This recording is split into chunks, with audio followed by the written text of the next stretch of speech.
बारिश के बीच छात्र संगठन एसएफआई में राजभवन के बाहर जोरदार धरना प्रदर्शन किया गया। भारी बारिश के बावजूद एसएफआई के कार्यकर्ता राजभवन के बाहर प्रदेश सरकार के खिलाफ नारेबाजी करते रहे।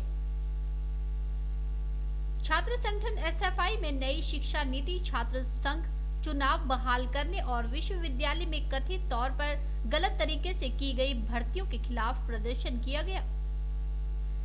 छात्र संगठन एसएफआई के राज्य अध्यक्ष रमन धारटा ने कहा कि नई शिक्षा नीति देश के लोकतंत्र के खिलाफ है।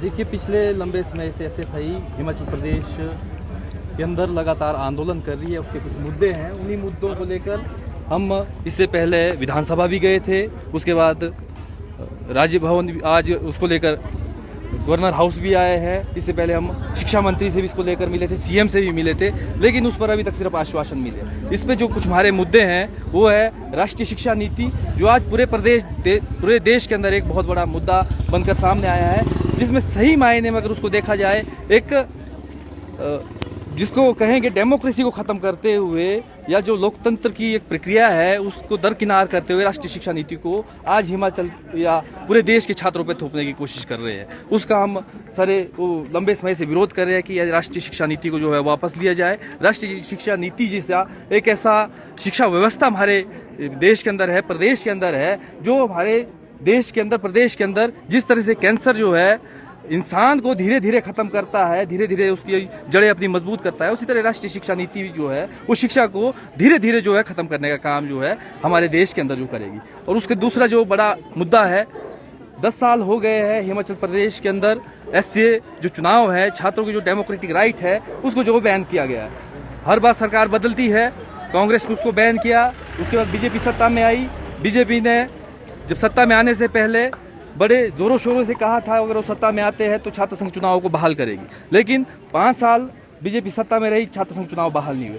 अब कांग्रेस भी सत्ता में आई, उसने उससे पहले कहा कि हम छात्र संघ चुनाव करवाएंगे, छात्रों की जो डेमोक्रेटिक राइट है उसको बहाल करेंगे, लेकिन सरकार बने हुए लंबा समय हो गया है, लेकिन छात्र संघ चुनाव पर अभी तक कोई चर्चा, कोई बहस जो है लंबे समय से देखने को हमें नहीं मिली है। उसके अलावा जो मुद्दा है हिमाचल प्रदेश विश्वविद्यालय के अंदर पिछले लंबे समय से जो है जो वीसी है, जो चांसलर है, उसकी पोस्ट खाली है, ना उसके लिए गवर्नर सुध ले रहे हैं।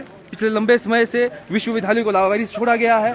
हम चाहते हैं कि जल्द से जल्द वहाँ पे वीसी को अपॉइंट किया जाए। जो पिछले लंबे समय से हिमाचल प्रदेश विश्वविद्यालय के अंदर घोटाले हुए, वो चाहे वहाँ पे भर्तियों का घोटाला हो, जो वहाँ पे रिक्रूटमेंट गई थी प्रोफेसरों की, उसमें 70% जब आरटीआई के माध्यम से हमने उसको निकाला, उसमें खुलासा किया कि 70% जो है वहाँ पे प्रोफेसर जो है इनलीगल रिक्रूट किए गए हैं। उसको लेकर जो है जब तक वहाँ वीसी नहीं बैठते हैं उस पर कोई कार्रवाई नहीं की जाएगी। गवर्नर साहब उसको अभी तक दर्शक बन के देख रहे हैं, इसलिए हम उसका घेराव करने भी यहाँ हैं। और एक बहुत बड़ा मुद्दा हिमाचल प्रदेश के अंदर है, पिछले 5 सालों से हिमाचल प्रदेश के अंदर हाई कोर्ट के अंदर एक मुद्दा फंसाया गया है, जिसमें जो प्रोफेसर है कॉलेज के अंदर उनकी जो है प्रमोशन का, अब आज 5 साल हो गए, हिमाचल प्रदेश के अंदर 104 कॉलेज ऐसे हैं जहां पर प्रिंसिपल नहीं है। अब बिना प्रिंसिपल के, बिना वीसी के किस तरह से कैंपस चलेगा, किस तरह से यूनिवर्सिटी चलेगी, किस तरह से कॉलेज चलेंगे, हम इस बात को नहीं समझ पा रहे। और सरकार इसको लेकर क्या कदम उठा रही है,